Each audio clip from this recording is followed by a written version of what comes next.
De nuevo aquí, en casa, después de haber visto el viaje a la Universidad de Lund, de ese profesor, ese viejo profesor, egoísta, solitario, y que va buscándose a sí mismo. Es una fuente muy clara, la infancia, en esta obra, que es del año 57. Los años 50 han dado, yo creo, mayor cantidad de obras maestras que ninguna otra década, por eso lo hemos hablado mucho de los 50. En relación con el cine, diría yo nada más que en Estados Unidos fue el año que Jack Kerouac publicó On the Road, En el Camino, un libro que define toda una época, sale una generación beatnik, bueno, y que iba a haberlo filmado Francis Ford Coppola, pero parece ser que ahora, estos días, y para principios de año, se habla de las posibilidades enormes de Walter Sales de filmarlo. Y digamos que el Oscar de este año fue El puente sobre el río Kwai, de David Lean, que es una película que aún yo creo que tiene una enorme vigencia y una enorme garra narrativa. Y si queréis, pues ya pasamos al viejo profesor.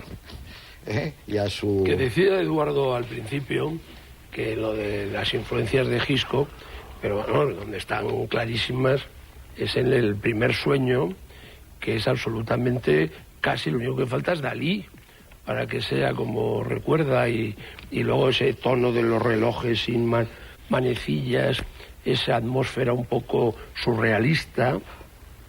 Y a mí me parece que sí, luego hay más elementos, pero lo que pasa es que en esta película, como pasa en muchas de Bergman, por muy maravillosas que sean, lo que no suele, o por lo menos yo no lo he detectado, es aparecer un gran sentido del humor. Bueno, hay algunas que sí, por ejemplo, Sonrisas de verano. Hay algunas que son comedias. Que son comedias y era buen hacedor de comedias, ¿no? Ya, pero por ejemplo, Una lección de amor también y otras varias. Pero normalmente no es un tipo muy divertido ni muy alegre. Es un poco solemne. No, yo creo que él es un poco el profesor. Y así se veía él ya cuando tenía 38 o 39 años. Y es un tipo, pues, como muy encerrado en sí mismo. Y luego es muy bonito, que lo has dicho, es que me ha venido a la memoria al decirlo tú, toda la parte final. A mí siempre me gustan mucho como espectáculo las liturgias o protocolos académicos universitarios.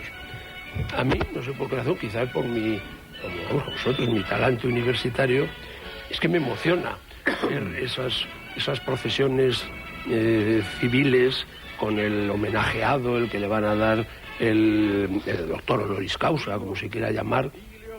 Toda esa liturgia académica es muy bonita, y en esa secuencia, que a mí me parece muy bonita, me parece muy bonito el corte que tiene violento con la aparición de la chica, que le sonríe, le saluda, que es un plano, es un momento, pero que a mí me parece que es muy emotivo, porque eso a él le devuelve mucha alegría y una sonrisa, cosa que tampoco es muy común en el personaje.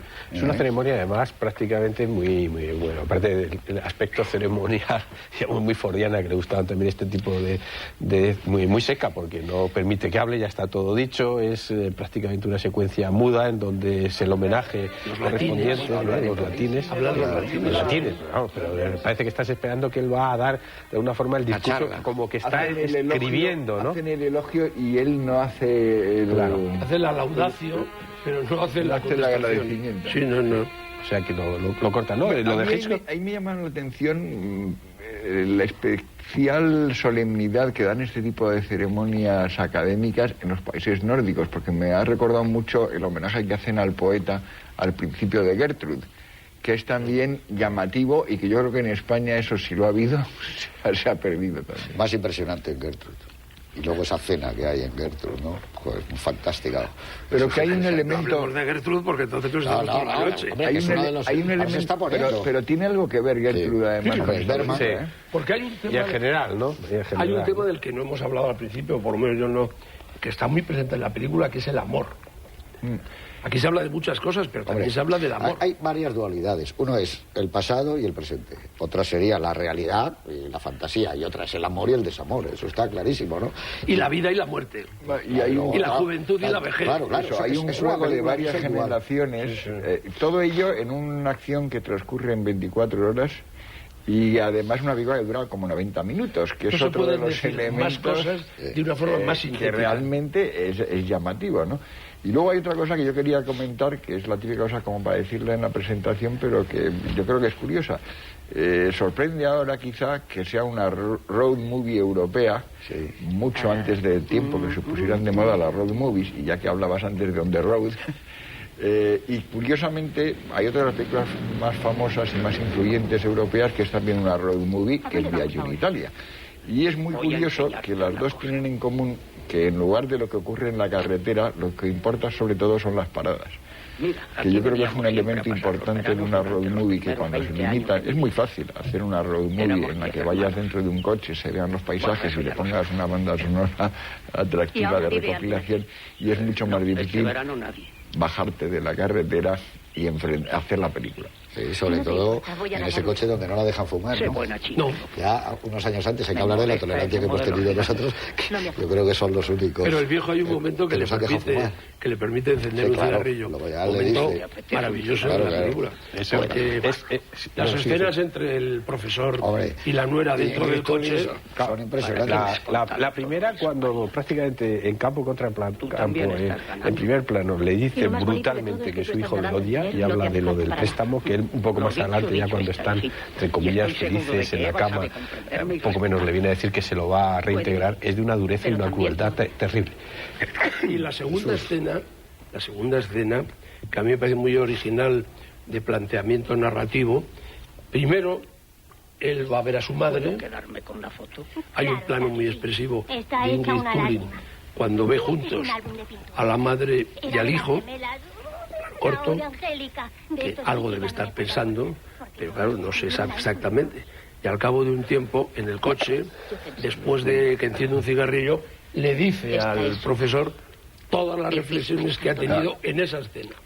Lo que para ella ha sido ver a esa mujer seca y un poquito antipática, ver al hijo, luego él ha pensado en su propio marido, en su propio embarazo. Esa escena es hermosa, entre otras cosas gracias a la maravillosa y nunca bien reconocida Ingrid Thulin. Además aquí que está guapísima. Es impresionante. Y además de un elegante y de un... Yo comprendo que la ficharan en Hollywood inmediatamente, porque salía esta cara en una película sueca. Ya los Cuatro jinetes? Sí, 61.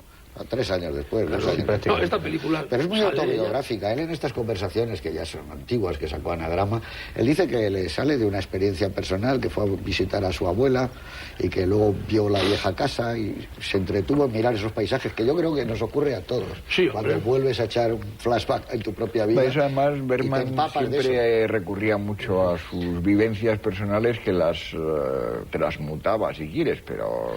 Y luego, al final, cuando se mete en la cama, que da la sensación que casi se mete en el sarcófago, o en lo que tú quieras llamar. Es curioso porque entonces recuerda su infancia. En el último sueño. Y hay una cosa muy bonita, que es, aparte del recuerdo de sus raíces, el recuerdo de sus padres y la imagen idílica de los padres. En aquel río, él pescando, esa imagen idílica, uno siempre piensa que a lo mejor es que está trascendida por el recuerdo, que a lo mejor los padres pues eran tan egoístas y tan nefastos, porque esa imagen, cuando dice quiero ver a mis padres, le dice a no sé, y le lleva a un sitio y se ve un plano que es casi un plano como idílico, vamos a dar la palabra, los padres, y eso casi es el final de la película. Decía Miguel en la presentación, y es verdad que la presencia, en este caso, de otro director al que la admiraba enormemente, como ha podido ocurrir con Billy Wilder y von Stroheim, ¿no? Yo creo que eso le da un plus a la película, es como le está ofreciendo algo, es como, no porque esté haciendo, no sé si le gustaba mucho el viento, o la que más le gustara, pero la carreta fantasma, la carreta fantasma. Y de hecho hay el carro fúnebre de los caballos del que cae su cadáver, su propio cadáver metido en el féretro, que intenta traerlo, que es una imagen que parece de la pesadilla de Vértigo, parte del séptimo sello, ¿no? Está muy relacionado con pero sobre todo la sensación de que está trabajando con un protagonista que ha sido maestro del cine sueco, un hombre al que él admiraba y con el que yo creo que se podría entender a ojos cerrados, porque el otro sabía que le estaba contando algo decisivo para él también, para su propia vida, Bergman, pero necesitando esa cara, ese rostro. Es que es fantástico, es que es muy difícil encontrar a un tipo con la edad exacta. Está magnífico, y además claro, tenía como 78 años. O sea, tenía la edad real del personaje, ¿no? Porque tiene 78 años. A mí una de las cosas que siempre me han asombrado en Bergman y que yo creo que se perdió en parte un poco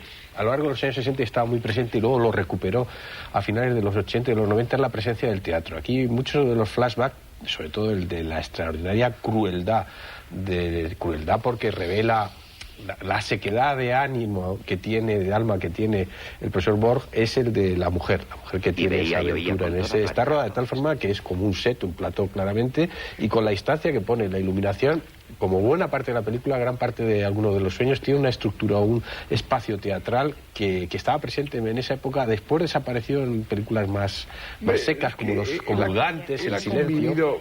Siempre para él el cine y el teatro, nunca ha parado de hacer teatro.